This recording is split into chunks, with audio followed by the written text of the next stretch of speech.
मटारचा season आता almost संपतच आला आहे, पण आता मटार पूर्णपणे संपण्यापूर्वी हे जे मटर पनीर पॅटीस आहेत ते एकदा नक्की करून बघा.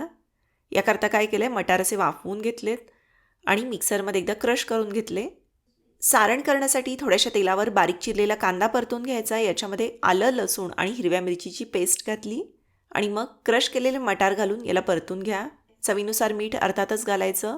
मटार छान परतून झाला की याच्यामध्ये किसलेलं पनीर घातलं आहे आणि गॅस बंद केला. तुमच्या आवडीनुसार याच्यामध्ये मसाले घालायचे. पारीसाठी उकडलेला बटाटा किसून घेतला आणि मग चवीनुसार मीठ घातलं. पारीचं जे आवरण आहे त्याला छान बाइंडिंग येण्यासाठी याच्यामध्ये पोहे जे आहेत ते बारीक करून घातले आहेत. प्लास्टिक पेपरवर या पिठाचा गोळा ठेवून असं हातानं पसरून घ्या. मग याच्यामध्ये तयार केलेलं मटार आणि पनीरचं सारण भरून याला पॅटीसप्रमाणे आकार दिला आहे. कॉर्नफ्लोअर आणि मैद्याच्या पेस्टमध्ये याला बुडवून ब्रेड क्रम्समध्ये घोळवून घेतलं. हे जे मटार पॅटीस आहेत ते तुम्ही शॅलो फ्राय करू शकता किंवा याप्रमाणे मस्त कुरकुरीत असे डीप फ्राय करून घेतले. सविस्तर रेसिपी प्रमाणासहित पाहण्यासाठी मराठी किचन यूट्यूब चॅनलला अवश्य भेट द्या.